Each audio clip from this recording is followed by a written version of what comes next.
Out of 10, I'd give Cyberpunk Edgerunners a fat 1,000. This was an outstanding, breathtaking, beautifully well done, awesomely scripted, outstandingly handled anime, but let me tell you now, after watching it, I'm dead inside. Moving forward, if I ever hear this song again, I'm just gonna start crying. It's gonna immediately trigger flashbacks, and oh my god, it's gonna hurt. So get away, another way to feel what you do on yourself. Listen, if you've heard anything good about the anime, there's a reason for it, because it is damn good. It is well worth the hype. Everything you've heard about it is true. It is an outstanding anime. Unless you heard it sucks, then they're high. On a serious note, I never actually got around to playing Cyberpunk. I was going to buy it, and then I saw the bugs, and I'm like, you know what? Maybe it's better off not happening. But now after being emotionally destroyed, maybe I give it a try, you know? More emotional damage is pretty nice. Given the majority of people have already probably seen the anime, I don't think you want a summary or any breakdown of anything, but I will share 3 things, or a few things, that I really found amazing in this entire anime. And again, if you haven't already watched the anime, I highly recommend you click off this video, go do so, and then come back and let me know your thoughts. But one of the first things, the crew. Remember, this anime was 10 episodes long, and they were still able to get you enough time to connect with one of these characters.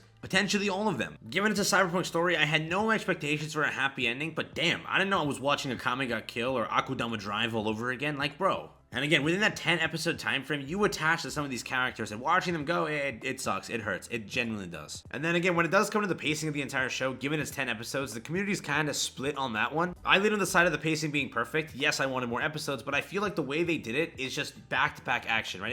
It's a continuous downward spiral. Everything's going on. It really builds up to what the anime is. It's just action, back-to-back, no breaks, no nothing like that. Your main character's not getting a break, why should you know? And then again, on the topic of a season 2, because that's what everybody wants, because of how amazing season 1 was, first off, Netflix most likely will get one out. From how the popularity was, they most likely will. But again, will it follow the current set of characters we have now? The answer is no, majority of them are dead. Yes, it could follow Lucy's revenge arc, but I genuinely don't see that happening. It just doesn't make sense. I would love it to kind of feature a different story in the entire city, and that would actually kind of check out pretty well. I feel that the current season we have kind of concluded things perfectly. Again, yes, you may feel empty inside, but that doesn't change anything. The fact is, they did conclude it, and it kind of stings a lot.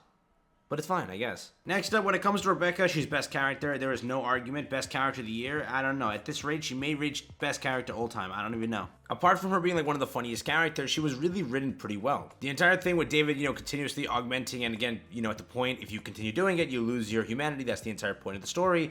With it, she was trying to urge against that happening and trying to prevent David from doing that by saving him, or helping him, or keeping him alive, rather. In the end, I'm telling you now, when I saw Atom Smasher jump from the sky, I wanted to punch a hole through my monitor. I was triggered, I was salty, I was crying. I can't stand that scene. If I ever see it again, I don't even know what I'm gonna do. I don't even know what I'm gonna do. And yes, in the end, Rebecca does not have a happy ending, which I think majority of you already have seen, and majority of you are hurt over that. Again, there's more things to get hurt over, that's not the thing, but that killed me, bro. We're having a moment here! And also, by the way, we have Gus in Cyberpunk. That's true. This is Gus, by the way.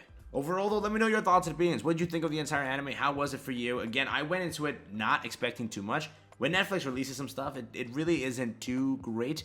Some of them aren't, right? There are really some good gems on there, but sometimes they are just kind of released to die, and that's really just what happens. But with this, with my expectations being, again, semi there, it blew past anything you could have done. Like, you could have had the highest of expectations, it would have still blown past it just would have. Again, people want to use that phrase, they forget the anime and then watch it for the first time again, and genuinely, in this scenario, I would use that phrase.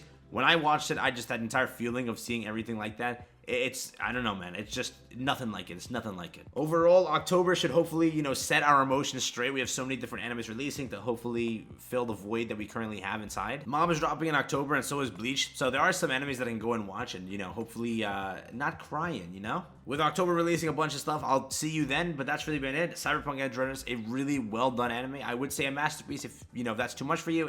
It's a masterpiece in my opinion. Before I leave though, here one more time so we can cry together. Get